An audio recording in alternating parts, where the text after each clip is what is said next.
Born to Build podcast.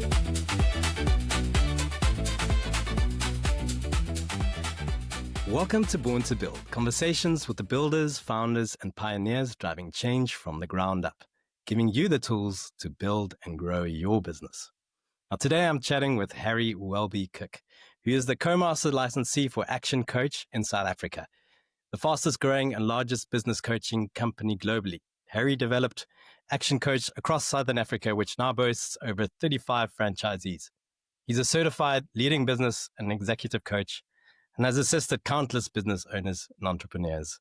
Welcome, Harry. Great to have you on the show. Great to be here, Sam. Looking forward to it. Harry, you describe yourself as a corporate refugee with 12 years in banking and finance. How did your transition from banking go to coaching entrepreneurs? How did that change your perspective on what a business owner truly needs? Yes, I think I'm no different to a lot of people. You know, that's why I call myself a corporate refugee. When you've had enough of that life, you try and run away to something else, and that's exactly what I did. And initially, not into the coaching game. Okay. So I first did what most corporate refugees do. And they start a consulting business, and it's, whatever, I Am Inc. And that's what they do. And that was really frustrating because the whole idea was that I saw mistakes that people made in their business when we were funding them. And I thought there's so much information that businesses have at their disposal to use to make better decisions with. Yet most people thumbsuck, gut instinct, guess their way through life. And I thought, well, let's go and do the analysis, show people what's available, and they can make better decisions. But I realized, and I should have known, I've been married then already for a while, you can tell people what to do, doesn't mean they do it. And I saw that the consulting alone wasn't enough.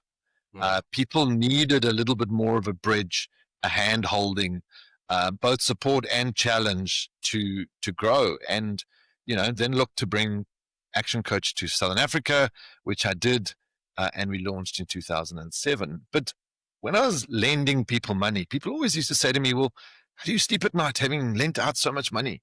I said, I sleep like a baby because I know the poor buggers that borrowed the money are not sleeping. And ironically, we had a joke. We used to say, if you take the business plan and you halve the income and you double the expenses, and then it still works out, well, then maybe we should give somebody some money. Now, as tongue-in-cheek as that was, I think nothing's changed, and that was 18 years ago. If you don't need money, people want to give you lots of it. But when you're in that business environment and you need the money, often you don't get it or you don't qualify for it. And I think as much as a lot of people think funding's an issue, money is a problem, being now on the other side and having helped countless business owners through their business, it's not so much money always. It's the right support and the right guidance in the right packaged way that people lack because they can deliver the product or the service. Unfortunately, that's not what makes them successful. It's all the other things that sadly they don't have access to or even an idea how to do. And did you start ActionCOACH then straight away, or did you start coaching and then start looking for models out there that you could apply? How did that work out? Yeah, so the beauty about ActionCOACH is actually a global business. So I was, in that consulting business looking at saying, what's next? How do we look at something else? And I was researching coaching as a solution. And ActionCOACH, a global business, was looking to come into Southern Africa. And I said, well, there's my opportunity. First, initially to say, add this to my consulting business. But then I saw the opportunity, it's much easier to through growing a team of coaches, which we now have, the 35 you mentioned, to scale this.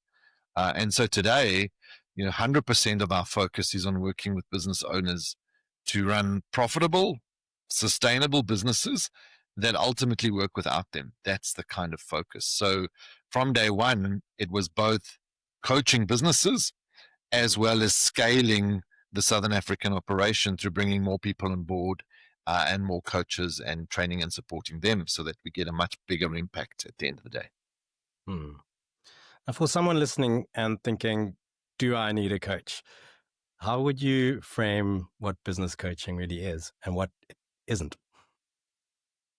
Yeah, so people often say that to me, or, how long do I need a business coach? Well, how long do you plan to be in business? And I say that facetiously, but it's simple. Coaching should work exactly the same as it does on the sports field. Hmm. If you no longer want to win, you're no longer going for the gold medal or the world record or the rankings or, even the win, and you're just playing for fun, then you don't need a coach. And if you're not getting results, well, then you must get rid of the coach and get a new one. And I think the same context in business. If you're comfortable, if there's no gap between where you are and where you want to be, well, then you don't need a coach. But if there is that gap, and that's ultimately the easiest way to explain it to people, you have yourself over here and you have a gap to where you want to be, both personally and in business. And depending on how big that gap is, coaching, and especially the way we do it, is the bridge to get you there. It's as simple as that. And if you want to continue to grow and you continue to get results, of course, then the coaching continues. If one of those two stop, well, then you change a coach or you stop coaching. Simple as that. Love that question. Do you want to win? Because clearly everyone wants to win. So good sales pitch. You challenge the mindset that coaching is a cost.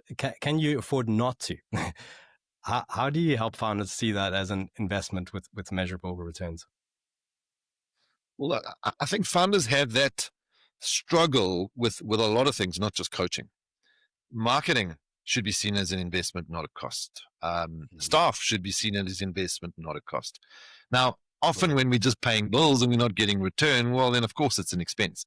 And that's the negative thing. So you have to get into that frame of mind to know one of two things or a combination of them are required in business. You either need to put in time and or money. If you don't have enough money, you have to put in significantly more time. If you don't have enough time, you have to put in significantly more money. So the two go hand in hand, but you can't have no time invested and no money invested, or a little bit of each and think you're going to get somewhere. So coaching should be no different. You should look at it like you would your marketing or like a new hire, to say, I've got scarce resources and I need to go from here to here. How is this coaching or this staff member or this marketing or this machine or whatever it is that you're investing in, how is it going to bring me a return? Because then I can not only justify the investment, I then get surplus to invest in the next thing and the next thing and the next thing. So founders just get on with it. They've got a great idea, they've got a great business, and they just bulldoze into it. But you should take that step back. And coaching allows you to do that, to say, no.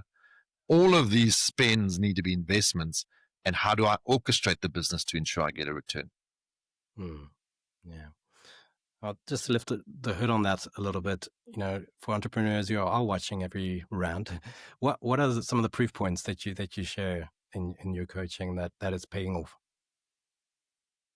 Well, we're one of few coaching organizations around the world that will guarantee our services. So, we give you a guarantee. And with that, we need to get traction. We call it a 17-week guarantee. And people often say 17 weeks, that's a little bit of a random number. Why? Yeah. Well, the first month, let's say, is really setting the foundation. It's getting to know you, it's you getting to know me, and we're really getting to grips with where the business is and also where it needs to move towards. That's the first 4 weeks.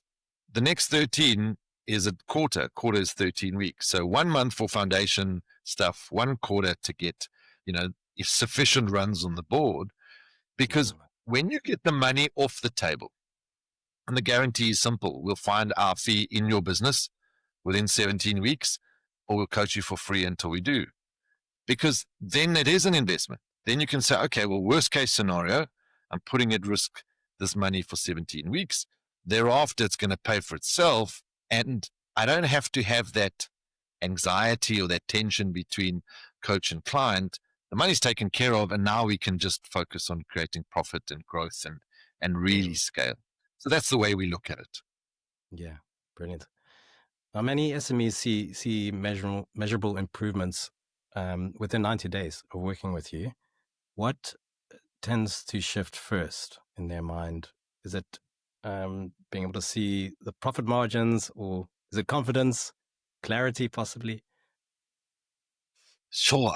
It's obviously mixed for different people at different stages. I think all of those that you mentioned would be relevant for anybody's journey, just depending on the timing. I think one thing that often really kicks in right early in the beginning is we remove the isolation that founders, entrepreneurs, business owners feel. They put themselves under immense pressure, and just to know that somebody's in my court, I could talk to somebody about something, just relieves a little bit of that isolation. And with that comes the ability to have confidence, the ability to say, okay, if something really bad happens, there's somebody here. But you mentioned clarity, and I think if I go to the average business, anybody, established business, new business, founder's business, long existing business, and I say, where's this business going to the staff? Most of them would pull their shoulders up and say, I don't know, I just work here. And when I ask that question to founders and business owners, they often like sheepishly say, yeah, probably because I don't know where it's going. Yeah. So that clarity happens in a process that we call alignment before we even get going on the coaching, to say, okay, where are you wanting to go as an individual, and where is the business needing to go? And are they the same? Because we have had instances where the individual wants to be in life and where the business is going two different things.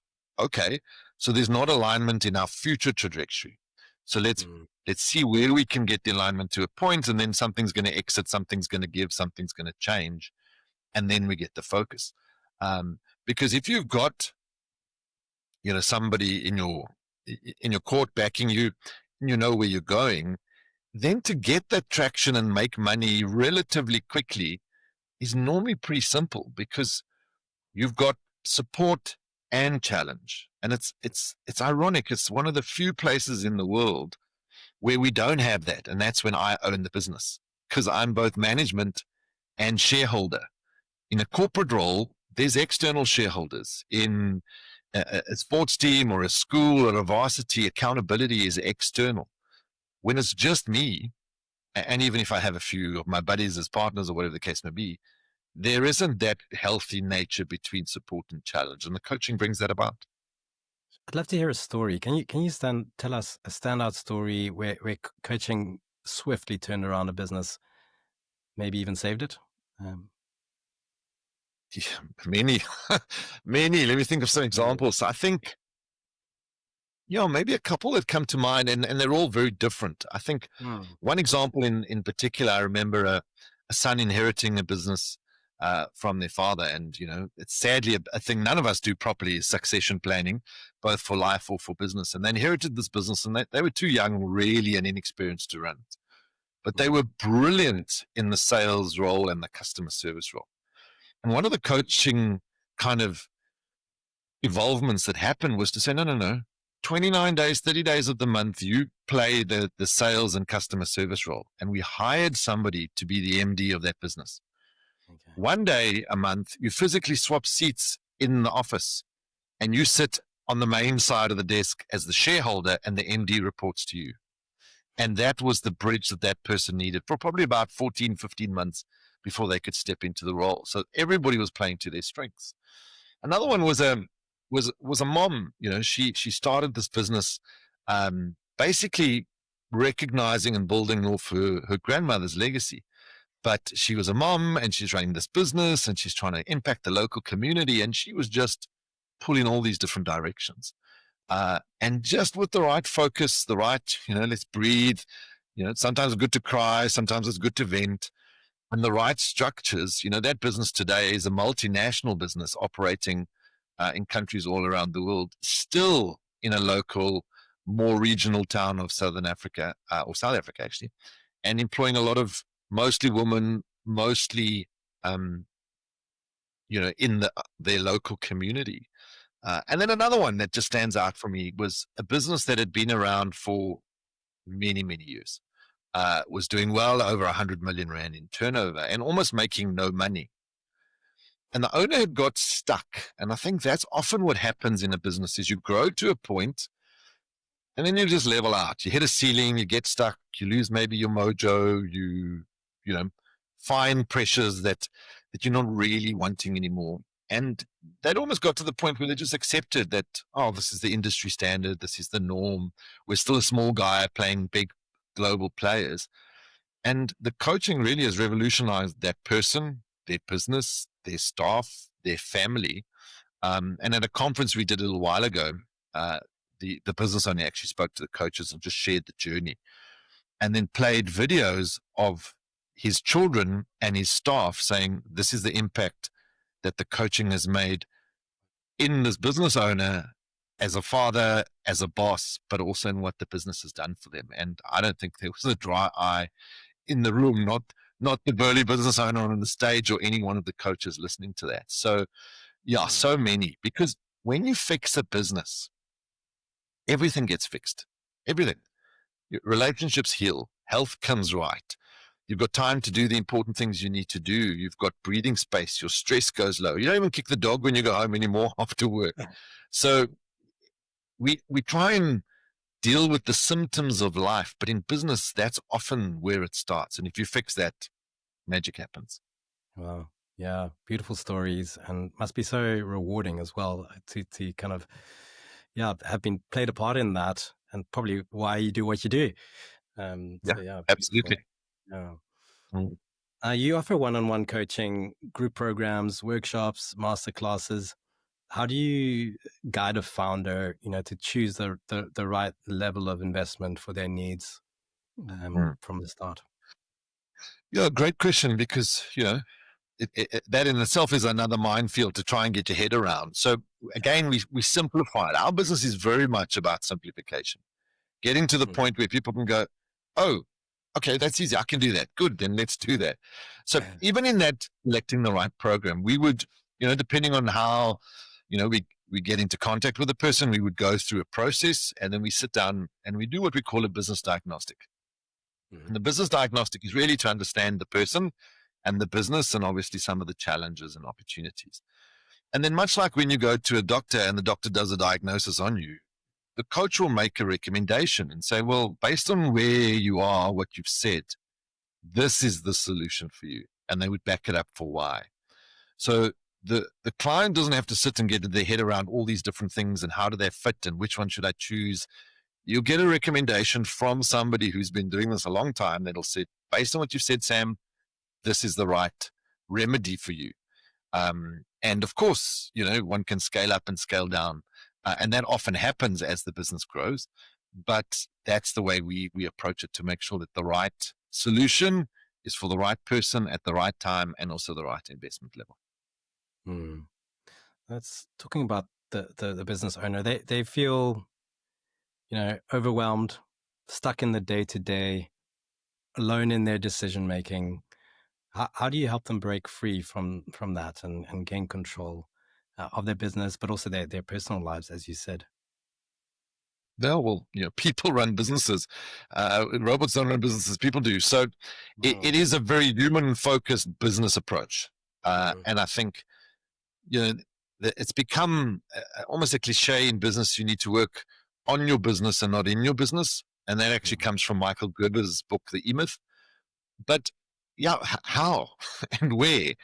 And when I'm frazzled and I'm pulled in all these directions, and you used overwhelm, and I think that's getting bigger and worse, not better. It is that safe space. And I think the beauty about what we do is we have no vested interest. We don't know the politics in your business. We don't know your customers and your suppliers. And we can really have a private and confidential conversation that is void of interferences. And that kind of safe space is often what allows people to go, oh, okay, thank you. Now you've helped me clear my thoughts, give direction, made me think. I think thinking time is such an important part of being in business, but it's something we never have the liberty of doing. We got, while we're busy with one thing, we're thinking 300 other things. But to actually go sit down and think through your business and its future, very few people have the luxury of that. And because you have your coach, you have a session that will facilitate that ongoing, which forces your thinking time, which makes it much easier to do. Yeah. I'm just trying to wear a hat of someone who's really unsure of what coaching even looks like. And how does someone like yourself, who doesn't understand the business, like you said, You don't know the details of the customers. How is someone like that going to help me run my business? Well, I think the beauty of it is, I'll give you a good example. Somebody said to me once, they said, well, I'm a neurosurgeon. What are you going to teach me about being a neurosurgeon? I said, absolutely nothing. Because if you need to be a better neurosurgeon, I can't help you. You need to go back to varsity to learn that. Yeah. And that is a pure distinction of what we do. So I can influence, and the team can influence and get involved in making a better product or service, and we do that. But that's not our core function. So yesterday I was actually at a function and somebody asked me the same question. And I said, well, let's look at somebody like a chef. We all have to eat. So let's use a chef. We can all relate. You can be the world's best chef, make the world's best food, and not have money to put on the table for your children. Because that's not what makes you successful. You need to do sales, marketing, finance, HR, planning. You need to do innovation. Well, that's not your skill. You went into the business because you could be the chef, or the lawyer, or the doctor, or the IT programmer, or the landscaper. So often the thing that we do is not what's holding us back from success. It's the other stuff. And sadly, 2025, some of those we still don't teach in universities. And people argue that point with me until we get into the detail, and they go, you're right. There is no subject in the world that you can go study at varsity called sales. There is no subject in the world at varsity that you can go study recruitment. Everything in HR is after the person started. Well, what about getting the right person on in the first place? And every business needs staff and sales, and the fundamentals of those aren't taught anywhere. Well, those are the kind of things that we would focus on, especially in the beginning. And then once you've got a solid base and you've got stable income, good cash flow, then we can start nitpicking into the offering and going, is it the right target market? Is it the pricing that's right? Is it the right marketing? Are you bundling things together? Should you drop certain lines and a range of other things we would get involved in later? Yeah, brilliant. Now, what blind spots do most founders only see once they actually start coaching? All of them. I think so I equate it to taking on a personal trainer or starting a new exercise regime. You think you're okay until you start exercising, and then you realize, gee whiz, I'm stiff. I've got muscles that are hurting in places I didn't even know I had muscles. Yeah. That happens every single coach engagement, no matter how established or new the business is, because we have a view of things. And I even taught my kids this, to say there's three sides to the truth. Yours, mine, and the real truth is somewhere in the middle. We'll always have a jaded view of it. So I'll give you a practical example. A recent client, they said that their margins were 62%. Their GP was 62%. You could just take a quick look at the financials and say, no, this is not it. When we actually equated it back to what it was 14%. So, and that's a good illustration. You think your staff are doing certain things. You think there's clarity around what people need to deliver. You did the budget once in the beginning of the year, but you haven't looked at it again. So the blind spots are many, and they're often about what is actually being done by our staff and the deliverables and the clarity and the consistency and stuff like that. That's normally a big one. There's often a lot of wastage in the founder themselves or in the CEO themselves day, because it's multitasking. It's been pulled to, different things at the same time. There's lots of analysis paralysis happening. So there's a lot of that. And a lot of founders and leaders in general suck at the management side, suck at the people side. They think they're good at it.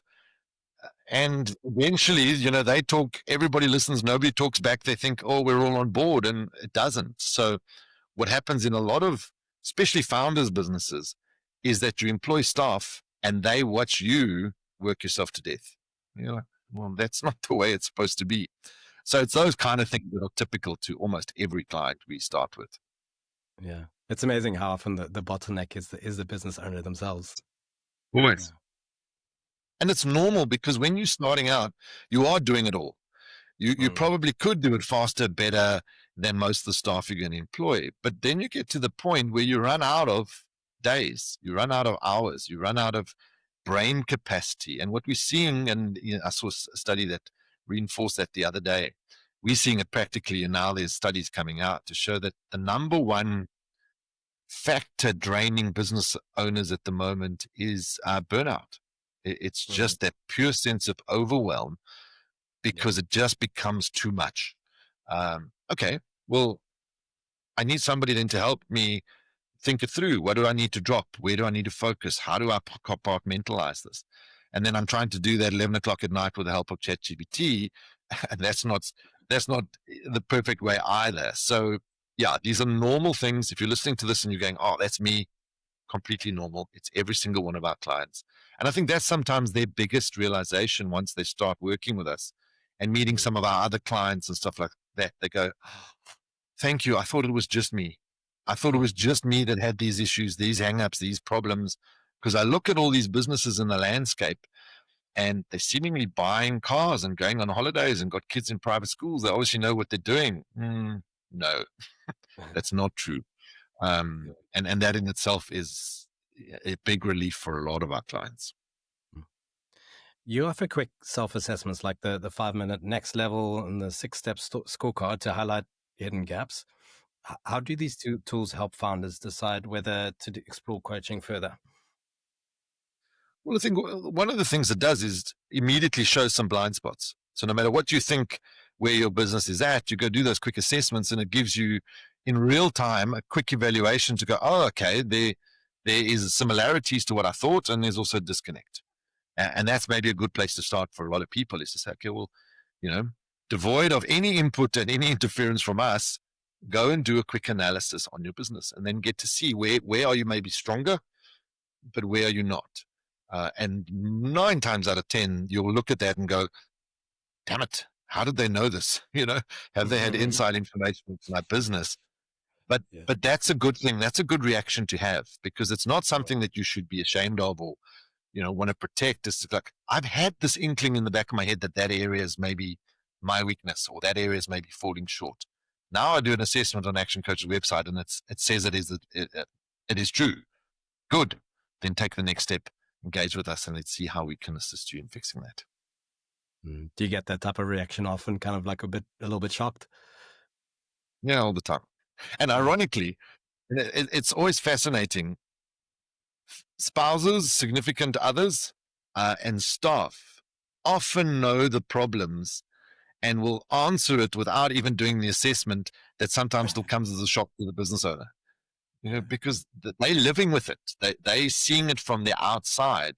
When it's my business, I'm not seeing the wood from the trees. I've got blinkers on, and I'm seeing it at the coalface. So that's why it is easy for your spouse to throw, chirps at you and say, you should be doing this, you should be doing this, you're missing that. It is easy for the staff because they're in it, but not directly like you are as the founder. So those assessments help the founders in particular take a little bit of a helicopter view, a little bit of a step back, and then get a real life assessment of what's going on. Yeah, so helpful. I think just definitely the blind spot thing stands out for me. Just being able to identify those blind spots. You can't just by yourself. You can't do that. You can't take that view if you don't get help. Yeah. So beyond business metrics, coaching is also about improving lifestyle and building sustainable systems. How do you help entrepreneurs build businesses that truly start working even without them? Well, that's what we say is our true definition of a business is a commercial, profitable enterprise that works without you. If you don't get it to that point, all you've ever got is a self-employed, highly stressful job. And I always joke and say, who gets paid last? Well, self. So self-employed is not a great place to be. So it's the fundamentals of everything that we do. A system for your time and for your diary, a system in the way your staff do things, a system in how you recruit, a system in how you onboard, a system in how you sell, a system in how you market. And it starts off very, rudimentary sometimes at first, people want to go from zero to the all singing, dancing, ERP, CRM integrated system. Well, no, sometimes it's a piece of paper. Let's map this out. Sometimes it's just an Excel spreadsheet. Eventually we get it to, AI supported, interactive, drop down menus and all sorts of fancy things. But it's just understanding the basics. One of the systems that is so simple to do, and maybe for all your listeners, is from when there's interest in doing business with me till when the money hits my bank account. Who does what, when, and how in each of those steps? Now, if you really go and pack it, there's sometimes 100 steps from that interest to the money hits my bank account. And that's why we see that things fall through the cracks. I thought so-and-so is going to do the quote. I thought so-and-so will follow up on the business. I thought so-and-so is actually going to do the invoice. I thought so-and-so did the delivery. I thought, well, let's map it out. From interest to money in the bank account, what's that step? And once you get clarity around that, you can quickly see where's bottlenecks, where's gaping holes, what do we need to prioritize from putting a system into place so that ultimately you're not the bottleneck and you don't have to be there. Because if I have to be there in my business, it'll always bring down the valuation of the business, always. And I think a lot of founders start their business to be entrepreneurial. And then when they sell, they're happy. And I go, why are you happy? Because most of you have to work there again for 2 or 3 years. Now, if I've bought your business as the founder and you still have to work for me for 2 to 3 years, I know you're going to be difficult. I know you're going to take forever to put in the systems that you should have before I bought. I'm going to discount that into the price. And I'm going to have to pay you for 2 to 3 years before I can kick you out and put somebody in your place. So that's even a bigger trap at the end of your exit, where you now go back to being employed for 2 to 3 years to go implement everything you should have in the beginning. No. Let's fix that from the beginning. Sure. Yeah. Brilliant insights. When you start off with someone, what habits or shifts do you encourage from the first few sessions that help restore both the business control but also personal well-being? Well, I know you also did an interview with Sasha from Job Crystal, and when we worked together a couple of years ago, she was horrified that in a business coaching session I suggested she have a date night with her husband. She was like, what are you talking about? This is nonsense. And I said, well, little kids, business, husband, lots of stress. You need that time to connect and to kind of get away from the business. So on the non-business side, we do encourage a lot of those kind of systems. What does your health and fitness look like? What are your relationships like? Where are you taking time away from the business? And often people will say, oh, well, I can't. Well, okay. What did you used to enjoy doing that you're not doing anymore? And for a lot of people, it's things like, art or music or sport or whatever the case may be. Okay. As long as it, like people say, running. Running doesn't count because you run with all your problems and all your to-do list and stuff like that. But if you were maybe doing trail running or downhill mountain biking, yeah, then it takes your mind away from the business. So we look at things like that on the one side. Mm-hmm. And then on the business side, things like time studies, time audits. We teach people the principle of a default calendar to say, where are the big rocks of things that need to happen? And all the interruptions and stuff need to be around that.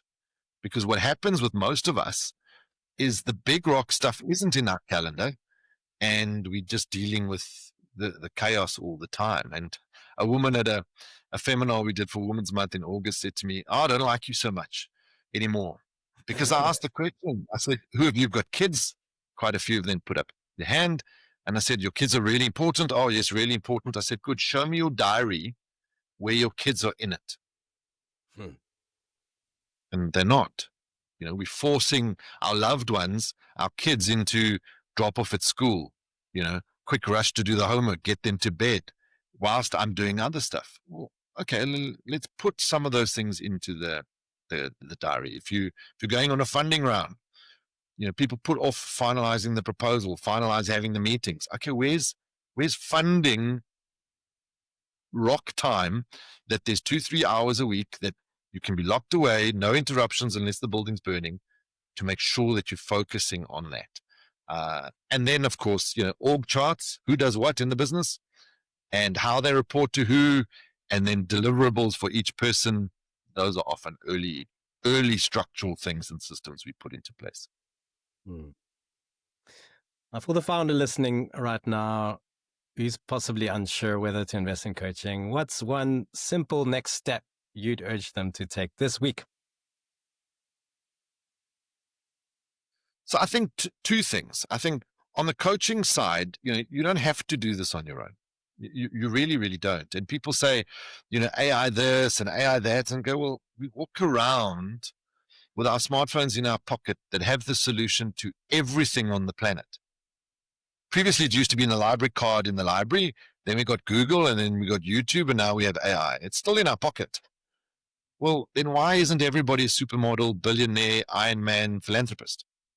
Because we don't do what we know we need to do, let alone what we don't know. So on the coaching front, the first thing I'd encourage people to do is go play around on the website, actioncoach.co.za. Do the assessments, download some of the free stuff, white papers, ebooks, watch some videos. Just get exposure to what coaching could do for your business. So that's on that side. On the other side, I think founders get so busy with stuff that they forget the economics behind business. Business is there to make money. So outside of what you could do from a coaching perspective, I encourage everybody in business always to be looking, what am I invoicing this week? And if I'm regularly invoicing, okay, what am I invoicing tomorrow? Because often we're so busy that we forget, but actually the stuff that I'm busy with might only be invoiced in November or even February, March next year. Well, I don't have the runway to wait till then. I need to be in that cycle of regular invoicing, which means I would have done the sales and marketing, I would have done the delivery of the product or the service, and then I might still have to do the follow-up of getting the money in. But every week, what are we invoicing this week? And in fact, I encourage most people, so do it on a Friday. Get to Friday, review your week, good or bad, doesn't matter, and look at it and say, okay, what am I likely to invoice for next week? And if the answer is nothing, or very little, or not enough, then you prioritize time on Monday after staff meeting, because staff meeting should be your first priority on a Monday morning, is to say, right, now we're going to go do a deep dive and say, what are the trees that we need to shake to see some apples fall so we can invoice for this week, or at the very least next week?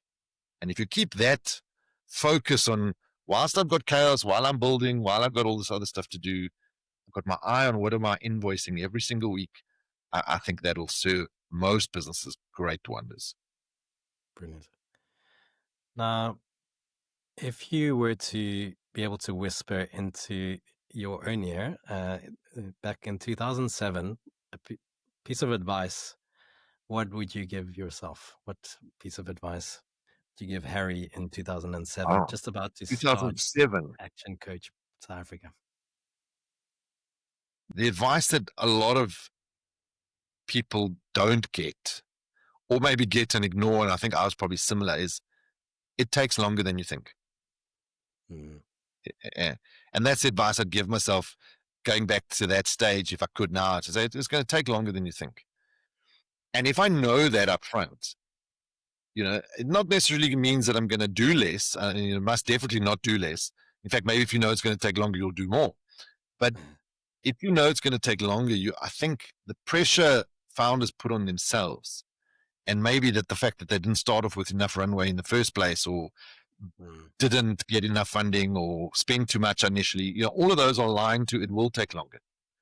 Business has no matter what you do, has the ability to start slowly, a lot of effort, and it takes big force to get that airplane up in the sky. It takes more force to get it to cruising altitude. Once it gets there, it's easy to sustain and maintain. But it takes that force up front, and it takes a little bit longer than you think. And yesterday again at a function, that guy was saying to me, he's 18 months in, and he's loving it, but it's getting hard. And a friend of him said, the first 3 years are the hardest. And he didn't want to hear that. And I said, well, I'd love to tell you it's not like that, but it is. And I'd give myself that same advice, because I joke about it now. It takes 25 years to be an overnight success in business. And a lot of the big established brands that we know, that is true. The only ones that shortcut that a little bit are IT businesses. And, the ones that we've seen scale astronomically. They're at 12 to 15 years overnight success. None of them are an overnight success in the first 3 to 5 years. And if you know that up front, I think it will be just help you so much. And that's advice I'd give myself. Yeah. Words of wisdom. Wonderful. Just to end us off, I always like to do quick rapid fire questions. You get to choose either or. Work from a cabin in the woods or penthouse in the city? Sure. I'd have to say I'd prefer the penthouse in the city, but for working on your business, the cabin in the mountains, in the countryside, you need that peace and quiet. You need that stillness. People used to poo-poo Bill Gates's thinking week all those years ago. I think we need that. So I would say definitely the quieter cabin. Vacation, adventure or relaxation? Adventure. Easy. Early bird or night owl? Most of the discussion, my wife, both. Work hard, play hard. I think that's that's my philosophy, a great philosophy for life. So sadly, both. Teleportation or time travel? Time travel. Why is that?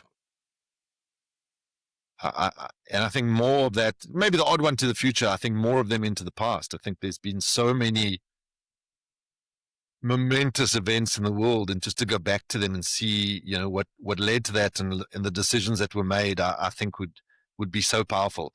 Be hugely interesting, but it'd be hugely powerful to see what has happened in the past to get us to where we are. And with that knowledge, we can create a much better future. Brilliant.